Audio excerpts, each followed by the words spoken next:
Welcome everybody, and welcome to Florida Friendly Landscaping Wednesday class, which we hold almost every single Wednesday. Thank you all for joining us today. Today we're going to talk about native plants for formal landscapes. Something, it's kind of a follow-up to what we've been talking about for the past several weeks. And I've been talking a lot about theory. So now we're going to go from theory, and I'm going to let you look at plants today. I know that's what you've been waiting for. You get to see some of the pretty plants. So I am Lilly Browning. I work for Hernando County Utilities. I work for the Water Department, Water and Sewer. I work in water conservation, and Florida Friendly Landscaping is the program I use because it's a perfect fit with saving water in the landscape. So that's who I am. That's where I work. Let's go ahead and get started.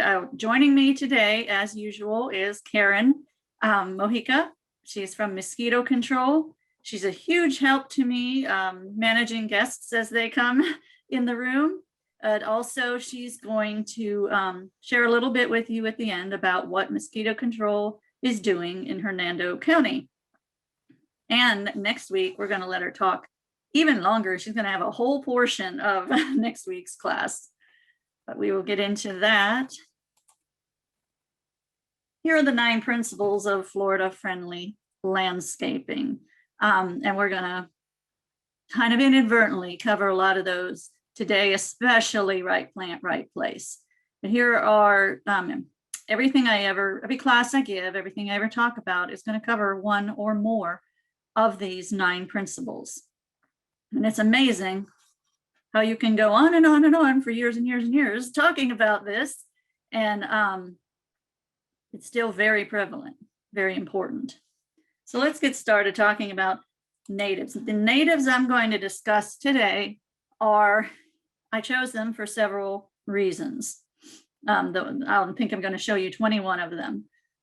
And the reason I chose them is the criteria is they had to be native, for one thing, native to Central Florida. That's where I'm based. I'm in Hernando County in Central Florida. And I know we're getting a lot of visitors from South Florida and North Florida and all over, and you're very welcome. We enjoy your presence. Just realize that I'm talking about Central Florida. So you might have a different palette of plants to be able to work with. You South Florida folks might be able to have more tropical kind of plants, things like that.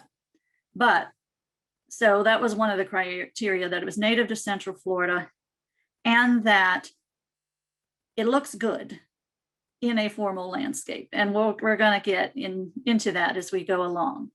But why do natives have a bad reputation? Because people think native plants are weeds, therefore they don't want to deal with them. They have a reputation of being kind of scraggly and not all that neat and tidy, and just wouldn't look good in a formal landscape. Some of them are, some of them aren't, and we're going to talk about that. Some people think native plants have no flowers, which is, well, some don't. Some non-native plants don't have flowers, but a lot of native plants have a lot of color. Or they think they have really small, insignificant flowers. Sure, that's true of some, but there are others where you can bring, they have nice large flowers. Or a trick yesterday I watched a program by Dr. Gail Hansen called Biodiversity in the Landscape. And I use a lot of her stuff. She's got a lot of years of really good stuff. She works for the University of Florida. And there's a lot of publications in her name. And I do use a lot of her information. So it was really cool to watch a program. And I put it on my Facebook page that she was actually teaching. And, you know, she brought up a point that even if they have small flowers, so handle that in a design aspect by planting a lot of them together. You know, that's one way to handle that. People think native plants are messy. They can be, not all of them. That native plants are hard to find. Now, this one isn't exactly an untruth. They are somewhat more difficult to find. I once went into a big box store looking for specific native plants so I could have them as a giveaway. And it was the most depressing scavenger hunt I've ever been on in my entire life. I ended up with some Yopon hollies. They do have those. They usually have muley grass, and we're going to talk about both of those. So yeah, it's not as easy to find them as just going to the store and getting them. It does take some work. And it's unfortunately a vicious cycle because, you know, they're not offered because people don't want them, and then people can't find them, so they don't try to find that, you know, and it just keeps going like that. So the only answer I have is to have more and more and more people interested in it, so more of them are offered so that it can become economical for people to sell them to us. And another thing people think in their minds, at least this is the way my mind thinks, it's like an all or nothing kind of deal. Like, well, that sounds like too much of a project to go totally native in my yard. Who said you had to do that? You know, if every Floridian that owns property bought 3 native plants this year, what an incredible difference it would make in this state. So no one is saying, you know, to go native, you have to go 100% native. If you do, fantastic, I support you. But it doesn't have to be an all or nothing thing. Every bit you do is helpful. I'm just one of those who thinks too big for the project, maybe. You know, if there's a spot on my kitchen floor, I'll walk by that spot for days ignoring it because my mind tells me I have to mop the entire floor. And I don't know why my mind doesn't tell me, get a paper towel and wipe up that spot. So unless company's coming, then suddenly that kicks in. But so we need to get the same mindset, do a little at a time with our yards. So why should we go native? I should have added the other picture, maybe in another presentation I will, that showed this same community when it was all turf. So you can just imagine all this gone and all turf. And then they decided to go with more natives. And you see this is a very formal, probably gated community. Could look like Glen Lakes here in Hernando County, could look like any place in Orlando, you know, just a nice gated community. Why should we think about natives? Once we get it established, it is low maintenance. They're meant to be here. Therefore, we don't have to beg them to do well here. It goes back to right plant, right place. And, you know, the more natives we have, the more we are discouraging the spread of invasive species, either by choosing them and planting them, or just by taking up the niche that an invasive species might try to encroach upon. If you want to attract wildlife, that's principle number 5. I always say the number one way to do that without an incredible amount of effort at all is to plant native plants. And if you think about it, you know, what was here before we were? Native plants, native species. So that's the number one way to do that. It can be done very beautifully. This community looks very nice, doesn't it? You wouldn't go there and say, oh, that place looks like no one takes care of it. It can be very beautifully taken care of. This is kind of a new thing we're dealing with. So when we're thinking about climate change, and if you think about it, native plants have been around in this area forever. So, well, how you get classified as a native plant as far as can be determined, because, you know, not everything is black and white. So of course, over millennia, animals may have brought in plants that weren't here before and all that. But if it was here when Ponce de Leon came, and if we can categorize that as such, we consider it a native plant. Now they are leaning more towards, there was a name for it that Dr. Hansen mentioned yesterday. Basically something about, you know, it's naturalized, kind of becoming native if it's not an invasive exotic that causes trouble. But these native plants have been here, so they've been through all sorts of cycles. So they may know how to deal with it a little better than plants that we've only had in the state for 50 years, 100 years, something like that. Once they're established, they probably won't even want to be on your irrigation. So they're going to save you some money. They do have less pest and disease issues because they're native to the area. I mean, that's not saying they have no pests, but it's all part of, the balance of life. And it's in the long run going to save you money when you're not replacing plants every few years. You're not watering the heck out of them. You're not spending all the money on chemicals and things such as that. And Karen is busy letting people in the room. That's great. We're glad to see you. So when we're talking of native plants, especially in this class, now I'm not overly concerned with a very formal look. So free and wild, fine with me. My neighborhood, puts up with that. But if you're looking for a really nice, tidy, formal look, even with natives, you gotta apply basic design principles so that you have that look that you want. Right plant, right place, so that it thrives and looks good. And this is a thing we all struggle with, is don't overplant, because we're plant lovers. We tend to be hoarder culturalists when it comes to plants. And so less is more a lot of times, especially when it comes to design. But remember, native does not equal no maintenance.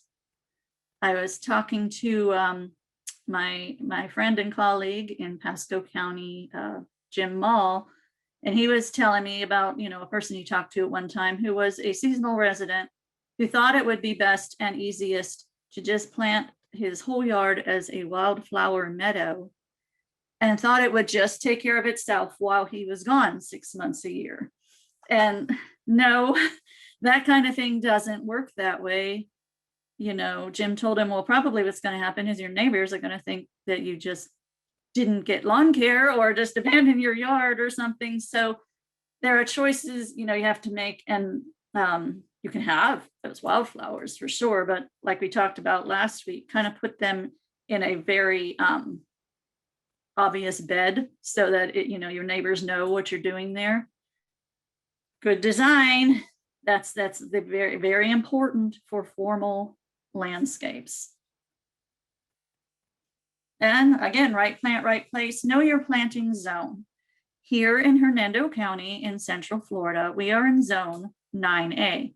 And here is the state of Florida for wherever you are. And you can see your zone there. See part of Pasco down here. This is why, so you got 9B. And this is why I constantly hear about my friend in Newport Richey.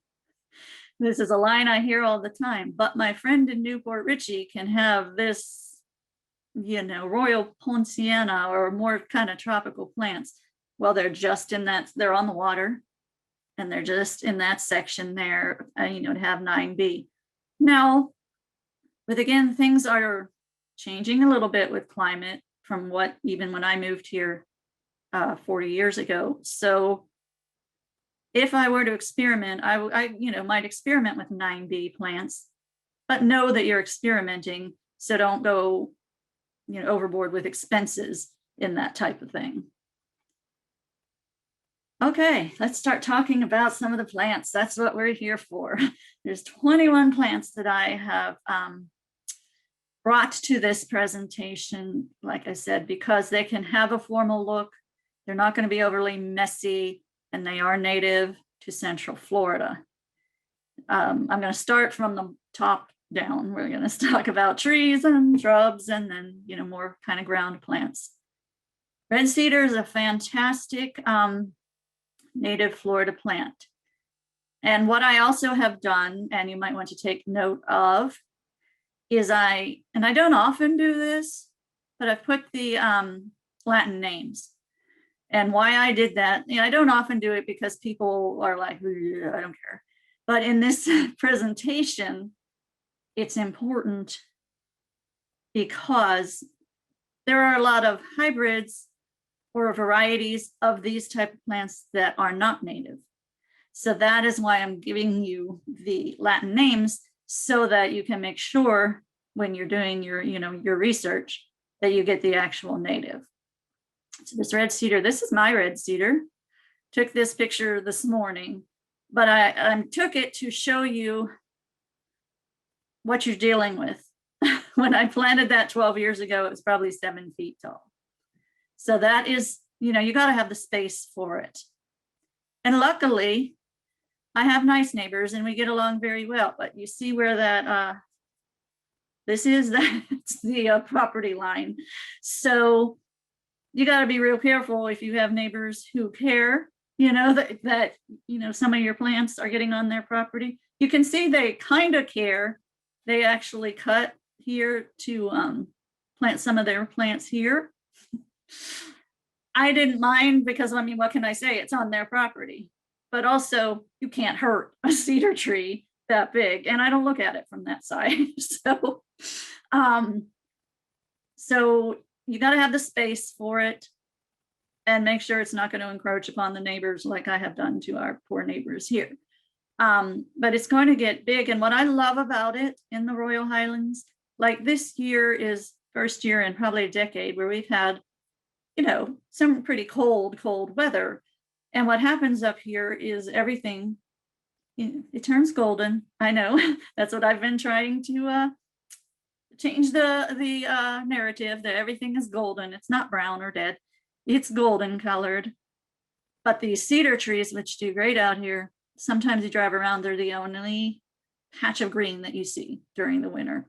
So that's why I really like them. They do have little, berries and blooms that's going to be good for the wildlife as well.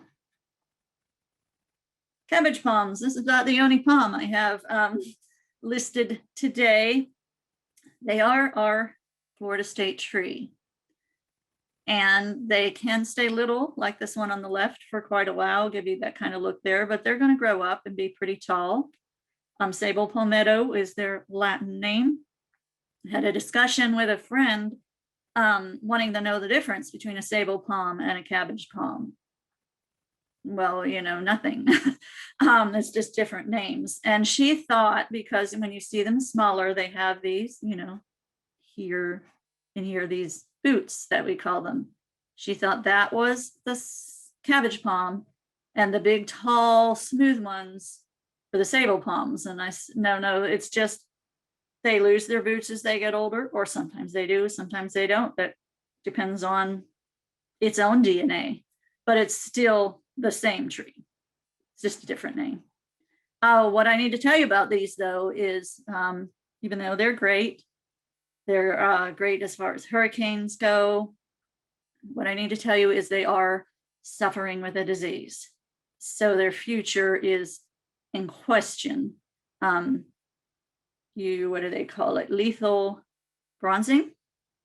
Used to be called Phoenix palm decline. If you want to look that up, Texas Phoenix palm decline. The order of palms it's in is called the Phoenix, the Phoenix family of palms. But Texas did not appreciate it being called Texas Phoenix palm decline. So they changed it to lethal bronzing. And there's it's vectored by a very tiny insect. And once the tree has it, there's no saving it. So, of course, researchers are working on fixing the problem, but it's something you need to be aware of, before you spend a lot of money, maybe on a cabbage palm, until we get that under control. Here's one of my favorites, just a nice tree, nice elm wing down. So an Ulmus alata. And it's going to be, a medium-sized tree, 30 to 40 feet tall, and does like full sun. And it's not showy, it's just a tree. But, it just does its job. That's what we needed to do. It just looks very nice as a tree. probably, you'll walk by it 50 million times and not notice it, and that's its job. Just until it, wasn't there anymore or something. Just a good foundation tree. It's not going to cause you any trouble. Why is it called a wing down? Well, you see these corky things that develop on the stem. Perfectly natural.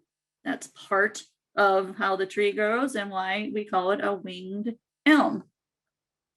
And it has these, toothed edges, kind of like a river birch there. And it's just a good, solid foundation plant to have in your yard. And it's never going to give you any trouble. So it's a great plant, I think. Okay, let's talk about having some flowers, some white flowers. We all like the white spring type flowers. This Chickasaw plum is a great way to bring that to your yard. We used to recommend dogwoods, the white dogwoods, the Florida dogwoods is what they're called. And I've watched over the past 10 to 15 years that they're struggling. The dogwoods all over the country have been struggling with the disease, anthracnose disease. So you put that on top of another article I read that, let's go back to that climate change thing. We used to be able to have wonderful dogwoods here, especially like further east in the Brooksville, Dade City, Inverness area, there in the red buds. But what's happening is we're getting a little warmer than we once were. Even lately, we went from 30 to 80 degrees. Today feels a little more kind of spring-like, not too terribly cold, not overly hot. So the dogwoods just, they're just not doing as well here because it's getting a little bit warmer. A little further north, Gainesville and probably Ocala, Tallahassee, you can probably still have wonderful dogwoods. They're just not doing that well here. So the Chickasaw plums are still doing fabulous. And you may think you're driving along and, past forests and woods, and about this time of year, you're going to start seeing all the little white flowers that you thought were dogwoods. They're actually probably this Chickasaw plum. And they're available at a lot of native plant nurseries. And they can be like shaped into a nice urban type tree. Going to give you those nice white flowers. It says winter, but probably about now. And it does get some plums, but you're not going to see them. But that's great for the wildlife. And just a nice little, you can almost shape it like in a Japanese garden kind of way. Another white blooming tree that might be tricking you in the woods is this Walter's viburnum. Again, pay attention to the Latin name here, because there are lots of viburnums that aren't native. And it says and other species up here, but Walter's viburnum is Viburnum obovatum. And they have these wonderful little white flowers. Now these can get pretty tall. And Dr. Lester and I, we went to the main library in downtown Brooksville yesterday morning because they wanted some advice on a outdoor patio they have, and they're going to redo the plantings there. But right outside of it in downtown Brooksville is this tree that you may not notice throughout the rest of the year, but right now it's got all these white blooms all over it, and it is a Walter's viburnum, and they have it trimmed up nicely. This is very bushy here. They have it all trimmed up nicely, looks like a tree, and this has all the foliage on the top. It may be even more than 20 feet tall, and it's blooming all over. So one of the branches kind of leans over into that patio. So as we were talking and the wind was blowing, we got snowed on quite a bit. And here, so it was fun, So if you're looking you don't want any messes, this might not be what you want. But if you enjoy, little tiny flowers floating around every so often, this is a great one to have. It does get a little, I played with the idea of not including it, because we had them when I used to work for the county extension office years ago, and the offices were on Oliver Street, we used to have them against the building. And county facilities was always aggravated with them because they grew rather quickly. So that's why I thought about maybe not including them. But yesterday's experience with wonderful flowers convinced me they wanted to be in this program. So just keep that in mind.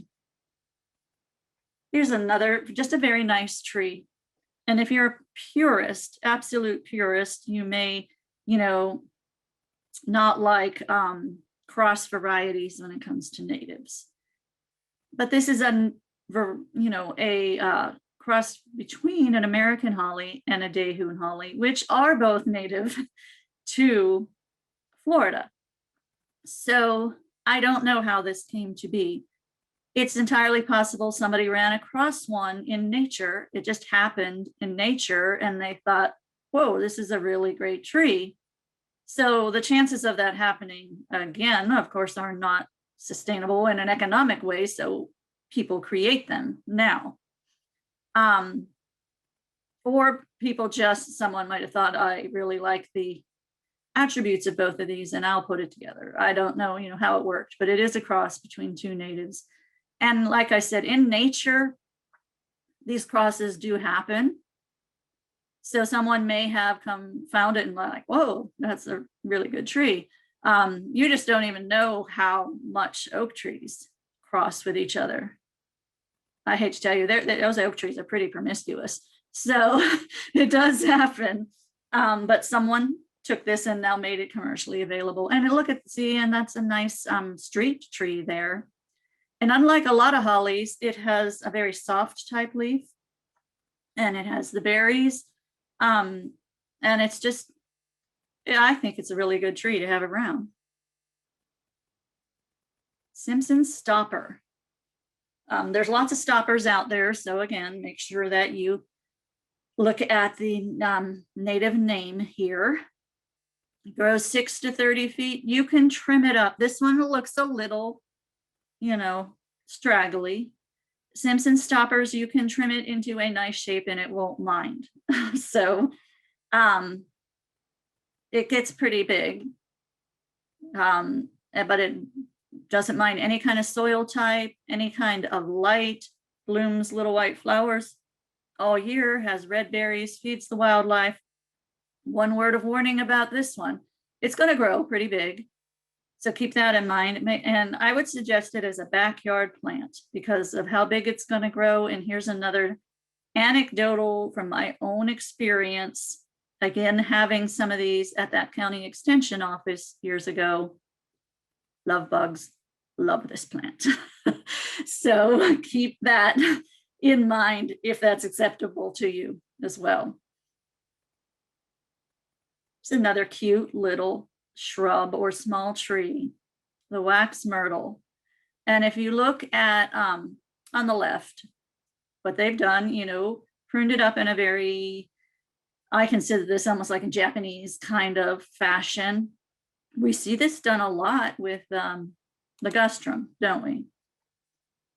But if you can accomplish the same thing with a native that's going to attract wildlife and age better. Ligustrums don't age all that well.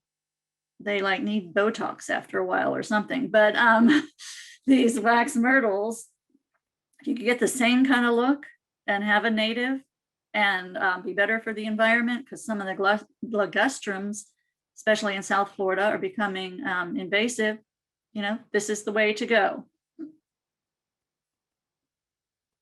Okay, here's one of my favorites, the American Beauty Berry. Yeah, it's a weed. I'll go ahead and tell you that, but it's a beautiful native plant, even though it's a weed. And I think it can be, here's what it like the whole shrub might look like. I took this from a wild part of my yard, and there's another one behind it also, so that and it's bigger than that now, but it can grow nicely. Again, maybe a backyard plant. And the only reason I say that is that it's deciduous. So if you don't want naked bushes in your front yard, you know, a few months a year, then don't put the beautyberry there. These are so easy to take care of, and they do attract a lot of wildlife. Be careful again with the native Latin name, Calicarpa americana, because I've been told there are invasive varieties of this. So make sure you get the native. It has these beautiful purple berries. In the spring, like about in a few weeks, my naked beautyberries are gonna get little white flowers, little pinkish white flowers, where these berries will end up in the fall. And just, I think they're beautiful. Firebush. Again, this is extremely important to pay attention to that Latin name, Hemilia potens, because there are non-native varieties of firebushes, and a lot of the native plant enthusiasts are just abhorred by the non-native firebush. I think because they look very, very similar, but they don't have anywhere near the wildlife value, because however they've been hybridized, the wildlife doesn't recognize them as plants. So make sure you get the Hemilia potens. These can get bit by cold weather. I have tiny baby ones, so they got really bit by them, but I can see at the bottom, new life is already trying to spring up. They grow pretty quickly though, but I've seen them used like this shrub here. If you have a microclimate that's going to stay warm, or you're a little further south from here, shouldn't be a problem. And I've seen that, I mean, I've been personally involved with them being pruned into like a nice rectangle shrub, and not bothering the blooms, not bothering the plants. Or you can just let it grow wild and free. Butterflies absolutely love this, but what else loves it with those long tubular orangish reddish flowers? Your hummingbirds. You're going to have hummingbirds if you have this firebush. It's another interesting one that you may not think that much of, this wild coffee, my favorite Latin name of all time. Psychotria nervosa, this wild coffee. So just look at the leaves, you know, nice, very, makes a bold statement. Grows about 4 to 10 feet. It likes it in dry areas with full or partial sun. Should be blooming in the spring, and it has some red fruit. Now, for some reason, people confuse an invasive exotic plant called coral ardesia with this wild coffee. Coral ardesia's leaves are smaller and really scalloped. Don't have the, you know, the indentations inside the leaf veins that this has. So, you know, if you look at pictures, you can tell them apart. But just be careful if someone says, well, I found this growing wild, it must be wild coffee. No, it might be an invasive exotic plant. Here's one of my favorite little, I mean, aren't these cute? Just look at them. And also they've been, you know, crossbred and hybridized by taking native Yopon hollies and creating this dwarf variety. But they'll stay in these meatball shapes for years with very little pruning on your part. So this is a great front yard plant to have that like topiary look that you might be looking for. And it does attract wildlife and really requires no maintenance, very slow growing. I planted some behind my screen porch in the back 12 years ago when we moved here. And, you know, they were small babies. They took forever to grow. But once when they finally did, 12 years later, they're only up to my hips. And they pretty much, I mean, after a while, you're going to have to keep them slightly pruned to keep them in that nice round shape, nice mounding shape there. one of my favorites. Oh, and my second favorite Latin name, Ilex vomitoria as well. So you can see the native Floridians, original native Floridians, they would use the leaves for this to create like a syrup of ipecac kind of thing. Don't try that at home. Please don't, don't do that, but that's how it's got its name. And it's got a cute, you know, crossbred name. Look, it's Nana. Nana's out there. Speaking of cute, another one of my favorite all-time plants. I love kunchi. I love the name and I love the plant. I just want to pet one every time I see it. It's just, they're nice native plants. Now, again, pay attention. Up here, it's most likely you're going to run into the native variety, the Zamia floridana. And because they're being very well used, and that's great.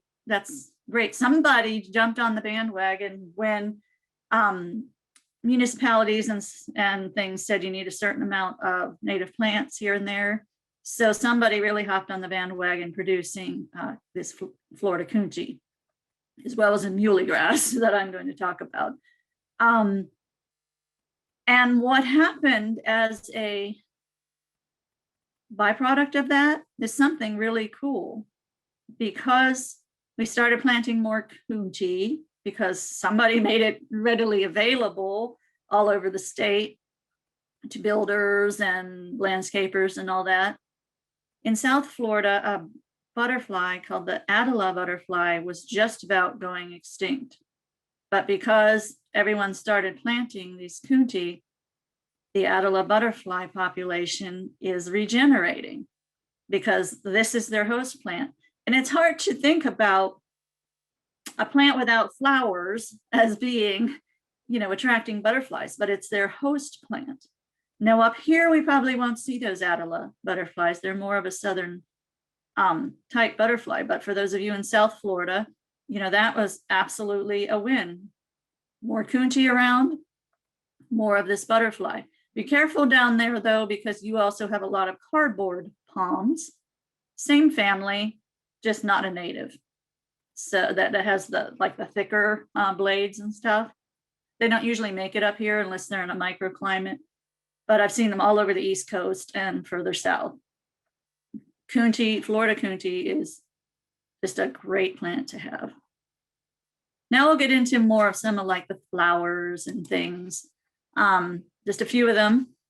Again, this porterweed down at the bottom, kind of hard to see, but that's where I have the Latin name. Also extremely important with porterweed, because there's lots of porterweed out there that's not native.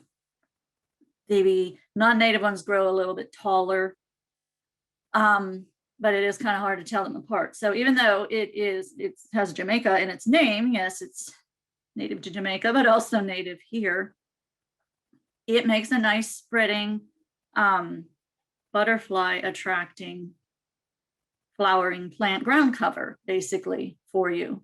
Spring through summer blooms. There's different varieties, but it's a wonderful ground cover, and it's called porterweed. Again, make sure you get the native variety if that is what you're looking for. There's another one of my favorites, and I think this just has a very nice formal look naturally. This Fakahatchee grass, another name that's fun to say, Fakahatchee grass. You can almost plant this and forget it. When it gets too heavy for itself, it starts to get a little wilchy, and you'll know it's time to give it a haircut.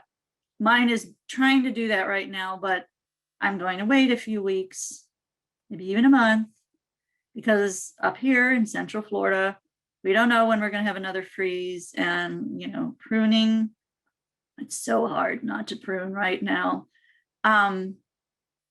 But we want to keep the plants looking good and not expose new growth, if at all possible, to some other freezes. So we're going to wait around to about mid-March.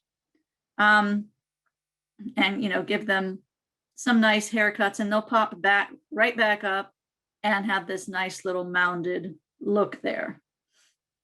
And it says It likes partially wet soil. Everything I read, you know, they wanted wet soil. I have mine up here in the back portion, which was never cleared or anything, in the Royal Highlands.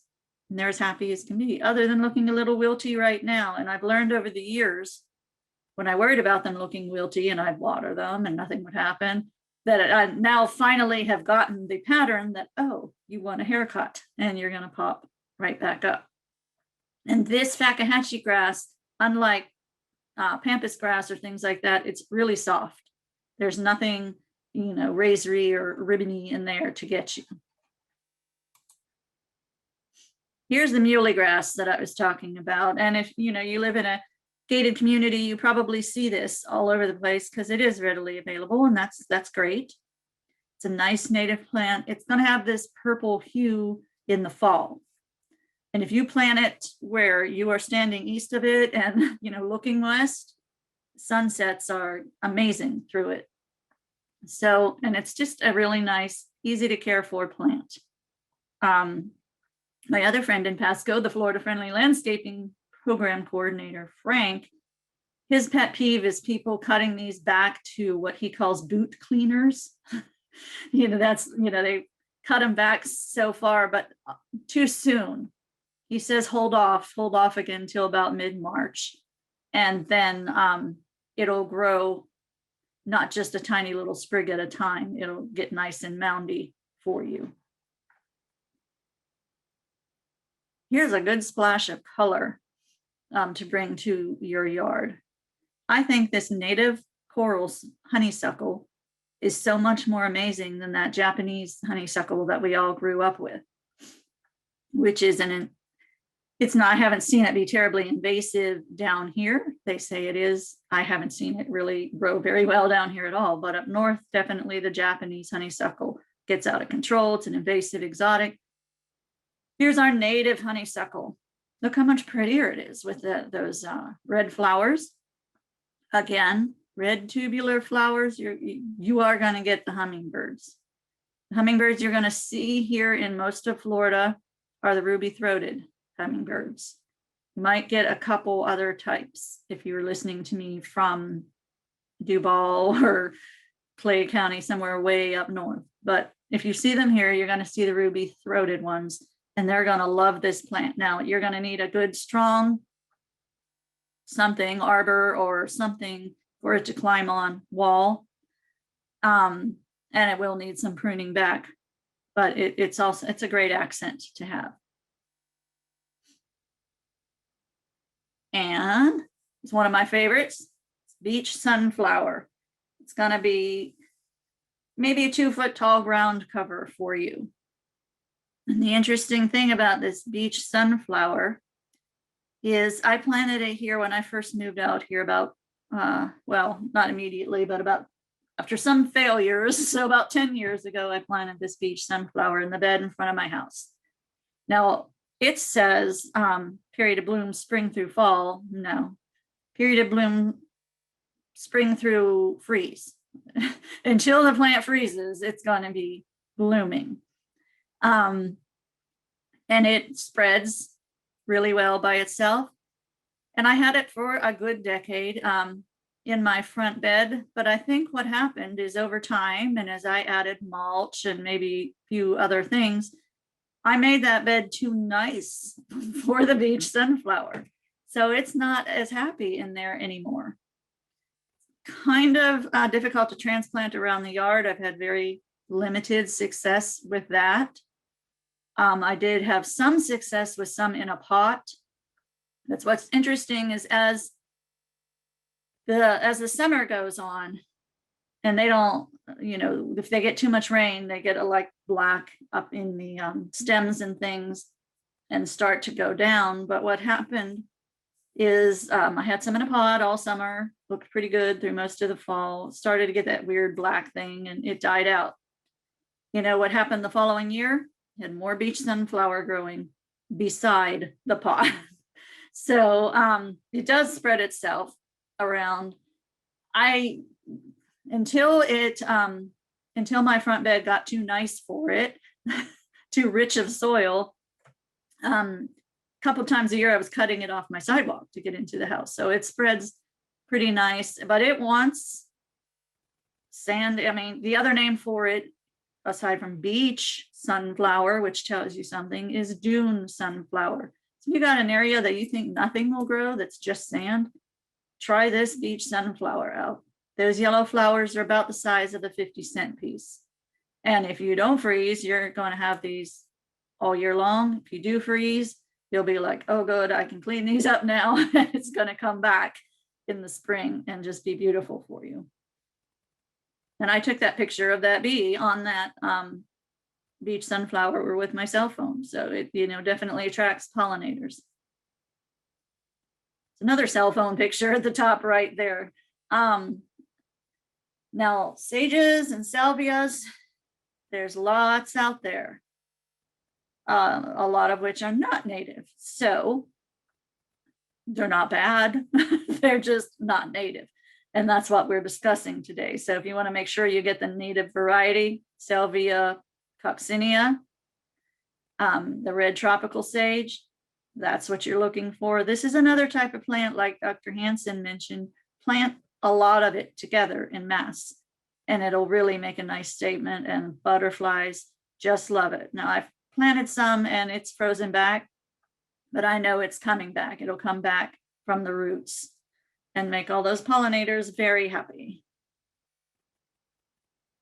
Gets to be about 2 feet tall. It likes well-drained sandy soil.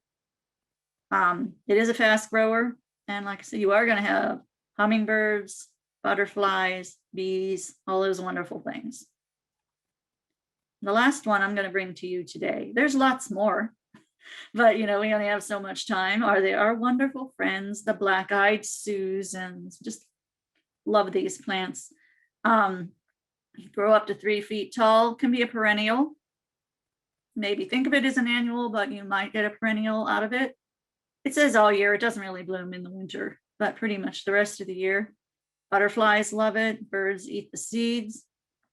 Other type, if you have a flower bed, other types that you might want to think about are purple cone flowers, blanket flower. Those are other natives that would look fantastic in a flower bed for you. So that was 21 plants there that I categorized as native and could look nice in a formal garden, that aren't going to be too messy for you, that aren't straggly looking, that you can prune into, formal shapes or put into beds and look nice. There are others out there, of course, and you can, continue to study that. Before I let Karen talk about, mosquito control for a minute, and I'll also go over the chat.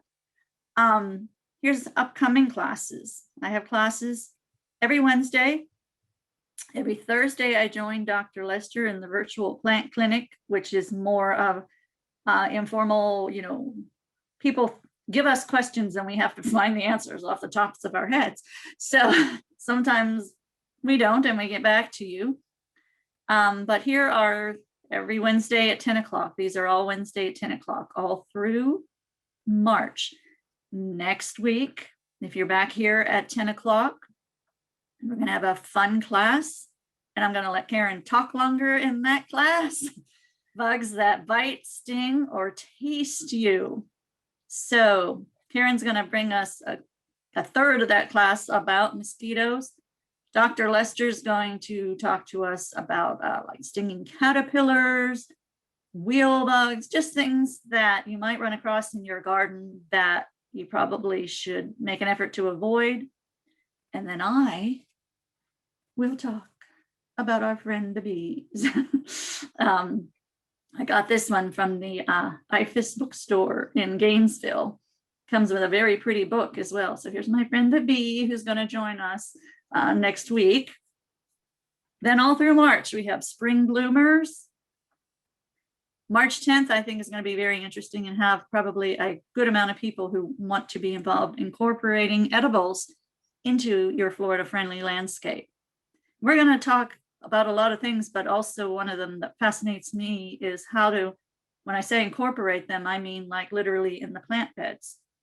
You can have a plot, like a vegetable garden or raised beds or whatever, but I think it's really cool to tuck these things into the landscaping that you already have.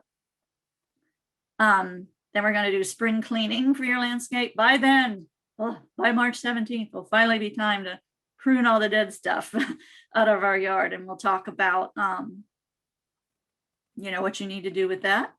The 24th, pulling in the pollinators. I just noticed that today on my calendar, which I obviously created. And I was like, what did I mean by that?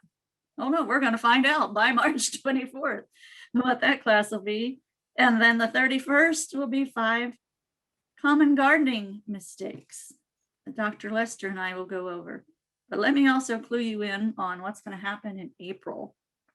Dr. Lester and I were just discussing this Monday.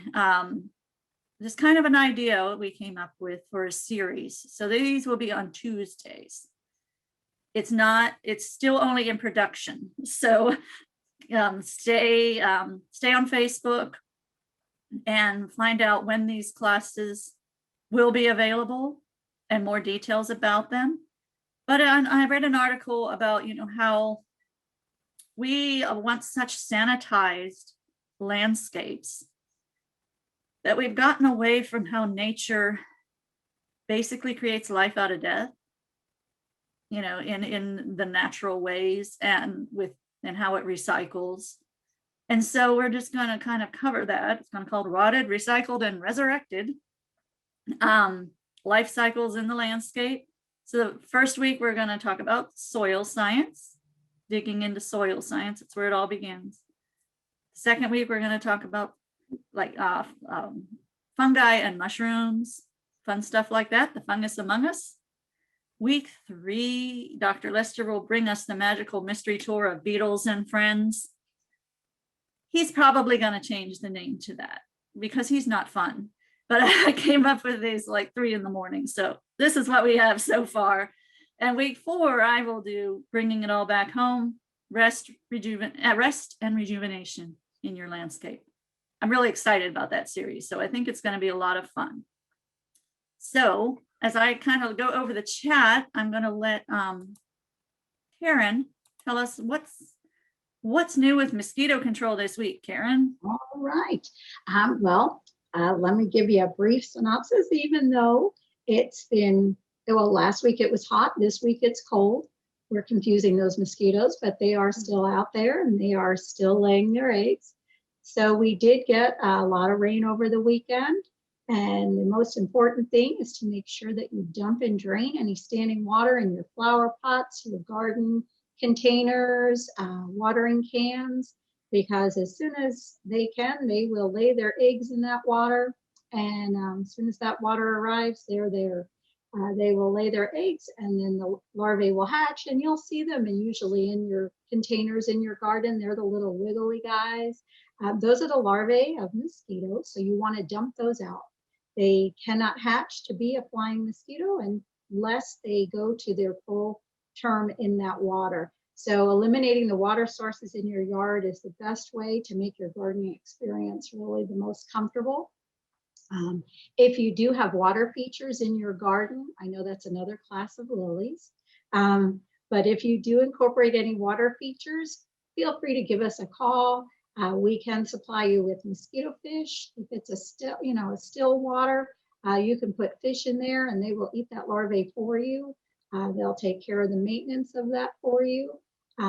We do have them here in our office. We breed them. So if you're a Hernando County resident, give us a call. If you're not, more than likely your mosquito control department also has, they're called gambusia. They are a mosquito fish for short.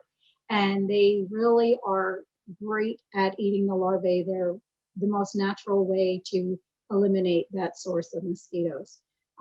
So as you start your gardening for the springtime, just keep your bug repellents on. Make your experience the best you can without getting bit by mosquitoes by eliminating that standing water. They cannot breed without the standing water. And I guess that's it for now, Lily. Okay. Thank you very much, Karen. And I Thank was you. looking over the chat and people were checking in from all over the state. Duval, Brevard, Leon, Pinellas, Seminole, all these counties.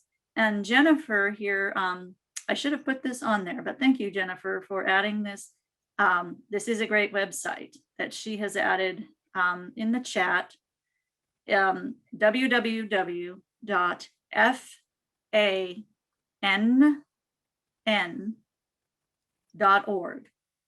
That is Florida Association of Native Nurseries. That is a great place to start looking for native plants in your area. Also, you can contact the Hernando County Extension Office. The master gardeners there have a nursery. It's not 100% native. They do have natives there. They do not use pesticides on any of their plants. Also, they have some contacts of some of the master gardeners who have native plant resources that might be able to get you further along in your search. Let's see what else we have. Yes, Casey likes that idea that every Floridian got 3 native plants this year. What an amazing difference that's going to make in, it would make a huge difference in our state. Is the Chickasaw plum the same as a Flatwoods plum? I don't know exactly, but pretty much. I think it is, you know, they are cousins at least. Does it have a smell? It's a good question. I don't know that. I think maybe somewhat of a sweet smell. I will have this available as a PDF. So there's my email on the screen right now. And if you email me when we're done, I'll be glad to send you a PDF copy of this PowerPoint presentation. Also, if you have friends who want to see this, in a couple hours, it's going to be up on Facebook, a recording of it. And in a day or 2 or 3, it'll be on the Hernando County Government YouTube channel. The cool thing about YouTube is a couple of things for your friends who don't want to do Facebook. A lot of them will do YouTube, so it'll be there. But also YouTube is the place to send someone who needs closed captioned.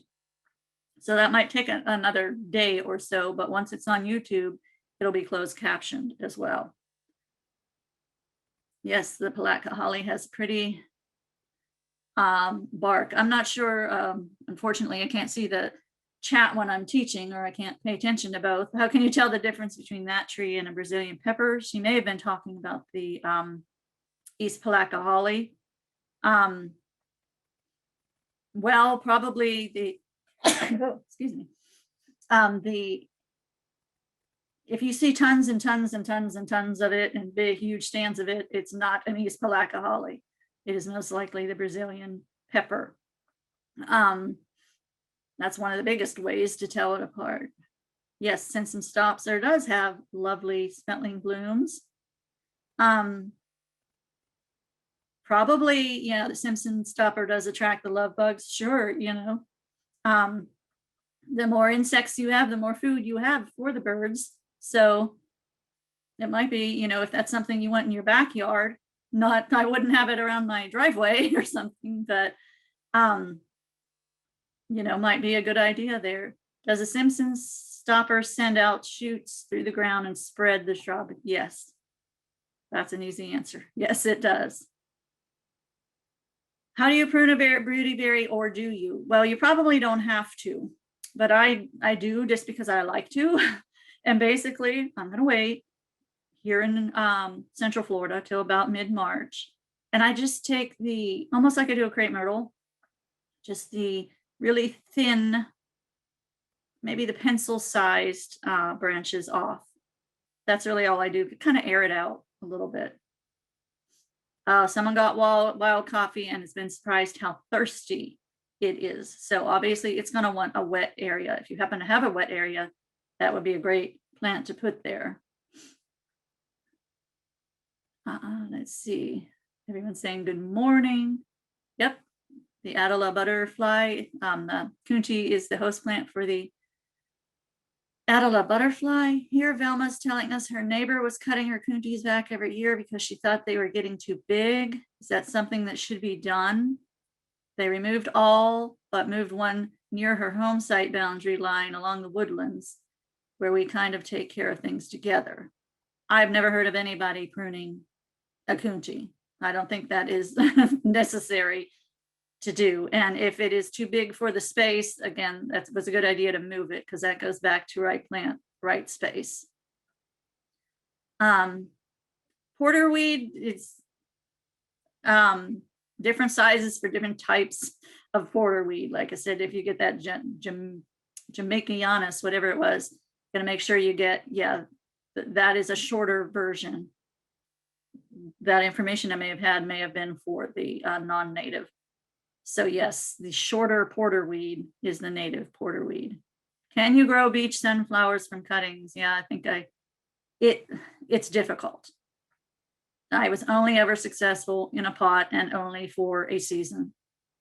So, but if you get some from a nursery and plant it, it spreads itself quite a bit.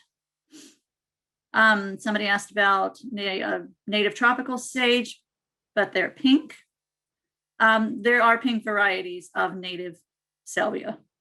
So, could you, I did discuss how to prune muley grass. Either way, I haven't pruned mine. It depends on how much space that you have, but people seem to love to prune it because they think, a bunch grass needs cut way down to the ground. I wouldn't cut it down that far. I would cut it down maybe to where it's just, standing upright and can start to bloom out again. I don't see why you would have to. Someone's looking forward to the edible program. All right. Okay, and Karen put her phone number on here. If you're in Hernando County, you're having a mosquito issue, call them at 540-6552. And I think I answered all of these. Yeah, I can't post the URLs right now. If you go to if you Google Hernando County Government YouTube, you'll find that. And I'll put it on my Facebook page too. And my Facebook page is Hernando FFL program at Facebook. Pretty easy to find. And Nancy's asking about a milkweed parasite. How can I clean or eliminate? I'm not sure where you are, Nancy. It's kind of early to have your milkweed up here because it's still, they can freeze. So if you're in South Florida, it might be okay. What I would do is I would prune it all the way back and throw those affected portions away and then have it start again with the spring. That's my usual answer to everything. That's what I would do, especially with a butterfly plant. You don't want to put anything on it. It's going to hurt the caterpillar or the butterfly. I think we've got all of our questions. So thank you all very much. And we will see you next week for bugs that sting, bite, or taste you. Thank you, and everyone have a great day.